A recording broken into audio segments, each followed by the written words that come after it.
Hey gang, so the name of the game today is how to do a Mercedes waist strap, which is quite a challenge. The planes are really difficult to keep track of, and of course one of the poi is rotating twice as fast as the other poi is, so you've got to make them avoid each other.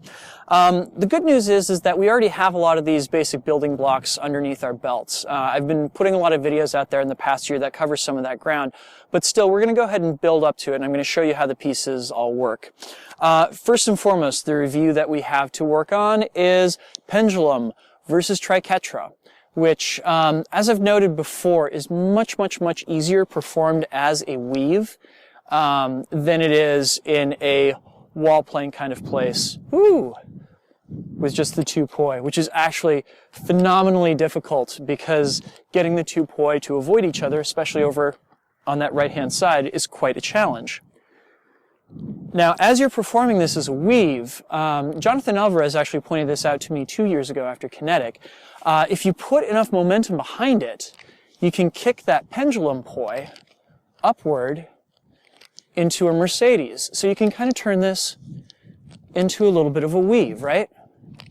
And really what it is you're just moving your hand faster and kind of kicking it up on each side. Now, it should be said, this is a very wide and sloppy weave. These planes are all over the place. Let me show you it from the side here.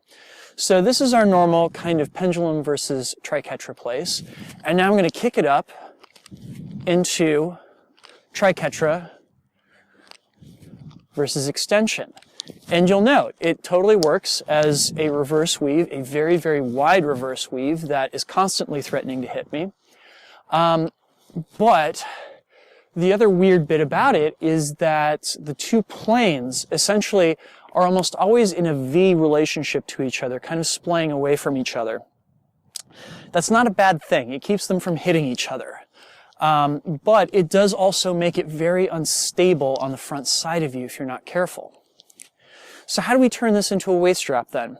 Well, again, we want to start off with pendulum versus triquetra, but to do that as a waist strap. So we are looking to, as we reach across the body, the way that I find is easiest to do this is actually to reach my thumb tether underneath my pinky tether, like so. And then that allows me to get around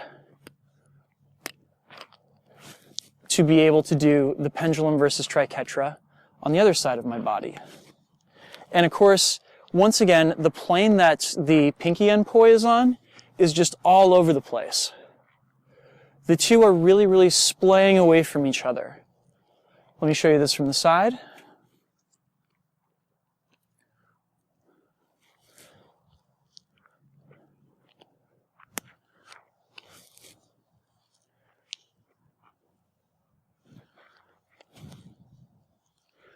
So note that right in front of me right here is where I'm reaching that thumb end poi under the pinky end. I can do it without, but I just have had more success keeping both of the planes stable when I do that.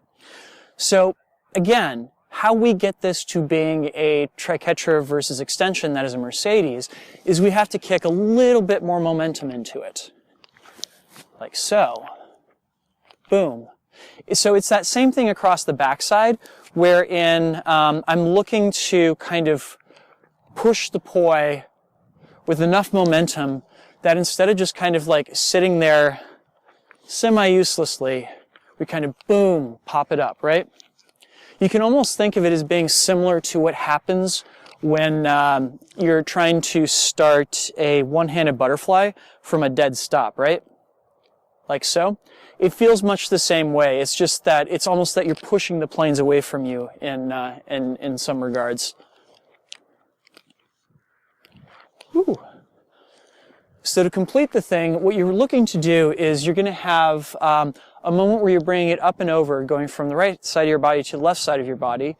It goes up on the back side of your body. It goes across the bottom as you're going from left to right, and you kick it back up as you're going around to the right side of your body. So you kick up, kick up, kick up, kick up, kick up, kick up, kick up, kick up. And I absolutely make use of the moments when the poi is at the bottom part of this move because it is so much easier to work with. Right there as I'm coming back. And truth be told, this is one of those moves that benefits greatly from seeing it from a first-person perspective. So I'm going to go ahead and switch you guys over to that view now so you can check that out.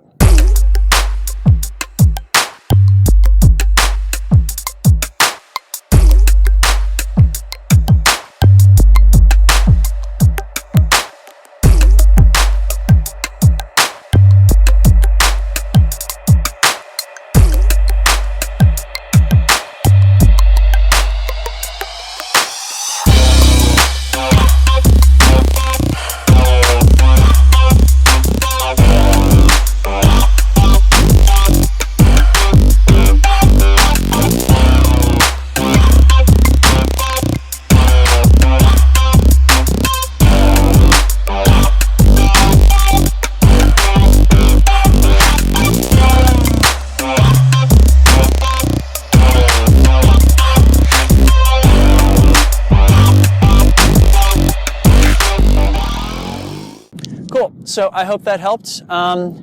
This move is a huge challenge, I'm not gonna lie. Tim Goddard and I first played around with this last June, and I'm only now at a point where it feels natural enough that I feel like I can pull it out whenever I need it. And even then, it totally has these sketchy moments where I'm not entirely sure if I'm gonna get the planes in the right spots or not. But, that said, it also does look really cool. So, yeah, thank you guys for watching, and have yourselves a great week. Peace. This video was made possible thanks to the kind contributions of these folks right here. In addition, special thanks to Sean, Prisna, Kiro, as well as Andrew Hammond and Ben Reynolds. Thank you guys so much for making these videos possible. If you've enjoyed these videos or learned anything from them, please consider making a contribution at drexfactory.com/support. Help me to keep on making these videos that you love. Thanks.